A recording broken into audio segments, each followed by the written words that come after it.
নতুন দিনের স্বপ্ন আর নবাগত সূর্যের আলোয় যখন বেদ মন্ত্রের মতো উচ্চারিত হয় জয় হিন্দ, বন্দে মাতরম স্পন্দিত হয় শিরা উপশিরায়, বাতাসে ভেসে আসে সারে যাহা সে আচ্ছা। ঠিক তখন সেজে ওঠা মানুষের ভিড়ে ফুটে ওঠে আমার ভারতবর্ষের রূপ। ঠিক যেন প্রবীণ মানুষের চোখের পাতায় অনাবিল আনন্দ উচ্ছ্বাসে স্বদেশী রূপকে ঝরে আনন্দ অশ্রু। আর দীপ্তিময়ী অঞ্জলি পুটে 15ই আগস্টের জাতীয় পতাকা আঁকড়ে ধরে 26শে জানুয়ারির সংবিধানকে। রূপকথার মতো বিপ্লবী স্লোগানে মানুষের কবিতা কৃষকের আলপথ ধরে হেঁটে যায়। আমার শৈশবের প্রথম শব্দমালা, জীবন তরঙ্গের প্রথম বর্ণ পরিচয়।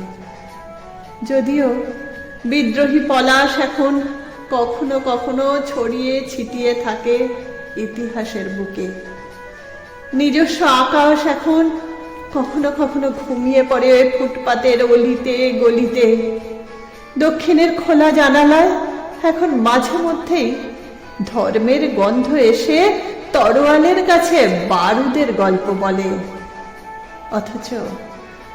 অথচ দেশের মানুষ চিরকাল মেহনতি মানুষের গল্প শোনে। দেশ গড়তে গড়তে যাদের ঘাম শুকিয়ে যায় শরীরের মজ্জায়, দেশের মানুষের মুখে অন্ন জোগাতে জোগাতে যে লাঙলের হাল এখনো দিশেহারা, সেই খেটে খাওয়া মানুষের স্বর এখনো কেমন চুপি চুপি নির্বোধ পংক্তিমালায় আধারের গভীরে ঘুমিয়ে থাকে। বিপ্লবী সত্তায় চিরকাল নগ্ন পা, আর মিছিলে চিরকাল ভুকা পেটের যন্ত্রণা ফোটে। সভ্যতার উষালগ্ন থেকে শ্রমিকের হাড় সামাজিক কাঠামো বুনে যায়। তারপর বিজয়ী মিছিলে পুঁজিবাদী কেতাবি অক্ষরে রাষ্ট্র ঘোষণা করে নীতি, সিংহাসন, শাসনতন্ত্রের অলিন্দে প্রবেশের শর্ত। কেউ মানুষের কথা বলে না। এখন স্বাধীনতার সংজ্ঞায় এক মুঠো ভোরের আলো নয়, বিজ্ঞাপনের পর্দায় ঝরে পড়া রাষ্ট্রীয় প্রগতি। এখন স্বাধীনতার সংজ্ঞায় মানুষ আর মানুষের প্রগতি নয়, রাজনীতির বেদিমূলে শাসকের আত্মহুঙ্কার।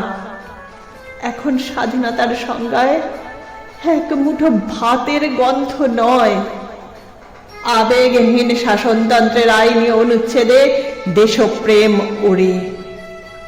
আমার দেশ, প্রিয় স্বদেশ, এসো তোমাকে আলিঙ্গন করি। নিজস্ব ঠিকানায় গড়ে তুলি মায়ের মতো মুখ। ভালোবাসার আতুরে হাত ধরি ভাই ভাই, জাতকের কাহিনী শেষ হোক। পরাজিত মহাজনী চাবুকের অন্তিম শয্যায় এসো নতুন, এসো দেশের স্বপ্ন দেখি। এসো নতুন, এসো দেশের মানুষের কথা বলি।